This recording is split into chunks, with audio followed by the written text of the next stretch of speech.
नमस्कार, मैं रचना Sharma. चढ़ीगढ़ dam TV देख रहे सभी दर्शकों का स्वागत करती हूं। आप देख रहे हैं हिंदी के समाचार। समाचारों की शुरुआत से पहले एक नजर आज की मुख्य सुर्खियों पर।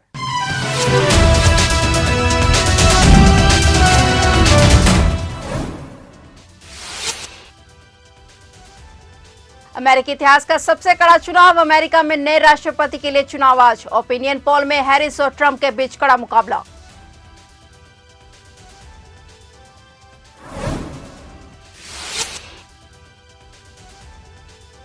कनाडा में हिंदू मंदिर पर हमले से नाराजगी। विदेश मंत्री बोले, ये बेहद चिंताजनक। हिंसा हमारे संकल्पों को कमजोर नहीं कर सकती।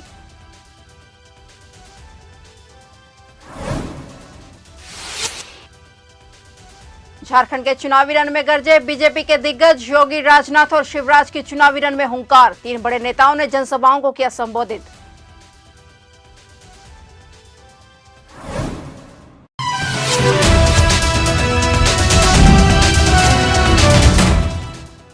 और अब समाचार विस्तार से। आने वाले 4 वर्षों के लिए अमेरिका और विश्व की दिशा तय होने की घड़ी आखिर आ ही गई। आज मंगलवार को सुबह अमेरिका में नए राष्ट्रपति को चुनने के लिए मतदान शुरू हो गया और देर रात तक शायद तय हो जाएगा कि वहां का अगला पथ प्रदर्शन कौन करेगा। वैसे तो अमेरिका के राष्ट्रपति चुनाव में कुल 8 प्रत्याशी हैं, लेकिन मुख्य मुकाबला भारतीय मूल की उपराष्ट्रपति और डेमोक्रेटिक पार्टी की प्रत्याशी कमला देवी हैरिस और रिपब्लिकन पार्टी के प्रत्याशी पूर्व राष्ट्रपति डोनाल्ड ट्रंप के बीच है। कमला हैरिस जीतती हैं तो वह भारतीय मूल के लोगों के लिए गर्व का बड़ा विषय होने के साथ ही इतिहास बदलने वाला जनादेश होगा। करीब 235 वर्षों के राष्ट्रपति चुनावों के इतिहास में पहला मौका होगा जब कोई महिला अमेरिका की राष्ट्रपति बनेगी। कनाडा में हिंदू मंदिर और हिंदू समुदाय के लोगों पर हमले की पूरी दुनिया में आलोचना हो रही है। अब विदेश मंत्री एस जयशंकर ने भी इस हमले को लेकर अपनी प्रतिक्रिया दी है और घटना को बेहद चिंताजनक बताया। कनाडा में हिंदू समुदाय के लोगों पर हमले की यह घटना ऐसे समय में हुई जब भारत और कनाडा के संबंध पहले ही तनावपूर्ण हैं और इस घटना ने संबंधों में और खटास ला दी है। हालांकि घटना को लेकर कनाडा सरकार दबाव में है और खुद पीएम जस्टिन ट्रूडो ने भी इसकी आलोचना की है। विदेश मंत्री एस जयशंकर ने अपने बयान में कहा कि प्रदर्शनकारियों द्वारा टोरंटो के पास कनाडा के ब्रैम्पटन में हिंदू सभा मंदिर में की गई हिंसा बेहद चिंताजनक है। विदेश मंत्री एस जयशंकर इन दिनों ऑस्ट्रेलिया के आधिकारिक दौरे पर हैं और वहीं से उन्होंने यह बयान दिया। उन्होंने कहा कि हिंसा के ऐसे कृत्य कभी भी भारत के संकल्प को कमजोर नहीं कर सकते। हम उम्मीद करते हैं कि कनाडा सरकार न्याय सुनिश्चित करेगी और कानून व्यवस्था बनाए रखेगी।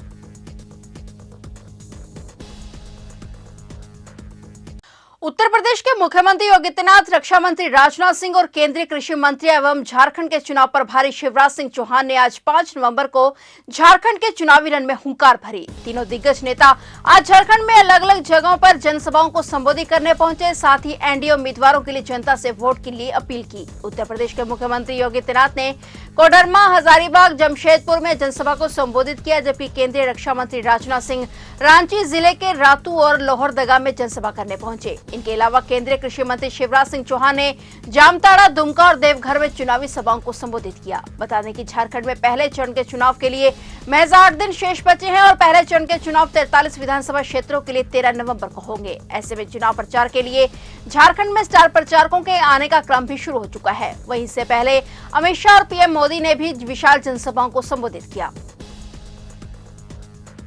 शिवसेना सिख विंग के हरकिरत सिंह खुराना और जोगेश बख्शी के घर पर पेट्रोल बम से हमला करने के मामले को हल कर लिया गया है। लुधियाना कमिश्नरेट पुलिस और काउंटर इंटेलिजेंस की संयुक्त टीमों ने मिलकर 4 आरोपियों को काबू किया है, जबकि एक आरोपी अभी फरार है। पकड़े गए आरोपी रविंदरपाल सिंह, जसविंदर सिंह, अनिल और मनीष हैं, जबकि फरार आरोपी लवप्रीत सिंह है। सभी आरोपी नवाशहर के रहने वाले हैं। आरोपियों से वारदात में इस्तेमाल बाइक और 2 मोबाइल बरामद किए गए हैं। इस मामले की जानकारी खुद पंजाब डीजीपी गौरव यादव ने एक्स पर शेयर की है। बता दें कि शुक्रवार देर रात शिवसेना हिंद सिख विंग के राष्ट्रीय अध्यक्ष हरकिरत सिंह के घर पर गत रात पेट्रोल बम से हमला किया गया था और इस घटना का सीसीटीवी वीडियो भी सामने आया है, जिसमें साफ नजर आ रहा है कि 3 युवक मोटरसाइकिल पर सवार होकर आते हैं और उनमें से एक मोटरसाइकिल से उतरकर घर पर पेट्रोल बम फेंक देता है। घर के मुख्य गेट पर पेट्रोल बम फेंका गया, जिससे विस्फोट के बाद आग लग गई और इसके बाद ही हमले के बाद आज एक बार फिर हरकिरत सिंह को धमकी भरे मैसेज मिले। व्हाट्सएप पर शिवसेना नेता को भेजे गए व्हाट्सएप में बेहद आपत्तिजनक भाषा का इस्तेमाल किया गया है। श्रोमणी अकाली दल के सरप्रस्त और पंजाब के पूर्व उप मुख्यमंत्री सुखबीर सिंह बादल के राजनीतिक भविष्य का फैसला होगा। श्री अकाल तख्त साहिब ने सिख विद्वानों और बुद्धिजीवियों की कल 6 नवंबर को बैठक आमंत्रित की है। श्री अकाल तख्त सचिवालय में होने वाले इस बैठक में सुखबीर बादल के तनख्वाहिया मामले और धार्मिक सजा को लेकर विचार विमर्श किया जाएगा। जथेदार ज्ञानी रघुबीर सिंह द्वारा बुलाई गई इस बैठक में 18 सिख विद्वान और बुद्धिजीवी हिस्सा लेंगे। सुखबीर को सजा सुनाने से पहले जथेदारों की भी एक बैठक की जाएगी और सजा सुनाने के समय सुखबीर बादल भी श्री अकाल तख्त साहिब पर हाजिर रहेंगे और इस दौरान सिख विद्वान और बुद्धिजीवियों का जो फैसला होगा उसे पूरा सिख समुदाय हाथ जोड़कर स्वीकार करेगा। हरियाणा सरकार में कैबिनेट मंत्री अनिल विज ने सनसनीखेज दावा करते हुए अपने ही प्रशासन पर जान लेने की कोशिश करने का आरोप लगाया है। अनिल विज के इस दावे से हरियाणा की राजनीति में हड़कंप मच गया है। अनिल विज ने आरोप लगाया कि हरियाणा चुनाव में प्रशासन ने उन्हें हरवाने की कोशिश की और उनकी जान लेने की साजिश रची गई। उन्होंने एक कार्यक्रम में यह दावा किया है। बता दें कि हरियाणा विधानसभा चुनाव में अनिल विज अंबाला कैंट सीट से सिर्फ 7,270 वोटों के अंतर से चुनाव जीते हैं और एक कार्यक्रम में शामिल हुए अनिल विज ने हरियाणा विधानसभा चुनाव के नतीजों पर कहा कि प्रशासन ने सारा जोर लगाया कि अनिल विज हार जाएं और प्रशासन मुझे हराना चाहता था। प्रशासन ने यह किसके कहने पर किया वो जांच का विषय है। उन्होंने कहा कि मैं कोई सीधा आरोप नहीं लगा रहा, कोशिश की गई है कि खून खराबा हो जाए, अनिल विज की जान चली जाए ताकि चुनाव बर्बाद हो जाए। बता दें कि हरियाणा चुनाव में मतदान के बीच अनिल विज ने मुख्यमंत्री बनने का दावा कर दिया था। उन्होंने कहा था कि सरकार तो बीजेपी की ही बनेगी और मुख्यमंत्री वही बनेगा जिससे पार्टी चाहेगी। अगर पार्टी मुझे चाहेगी तो अगली मुलाकात आपसे मुख्यमंत्री आवास पर होगी। मैं पार्टी की सभी से सीनियर हूँ। प्रशासन ने पूरी कोशिश करी कि अनिल विज को हराया जाए, पूरी कोशिश करी। किसके कहने से करी, क्यों करी, ये जांच का विषय है। मैं एकदम सीधा साधा कोई आरोप नहीं लगाता हूं। लेकिन जो घटित हुआ, नगर पालिका ने हमारी मंजूर शुदा सड़कें भी बनाने से रोक दी।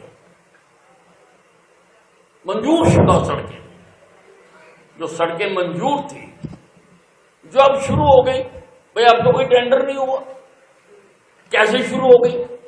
और अगर उनके टेंडर पहले हो चुके थे तो चुनाव में भी बनाई जा सकती थी।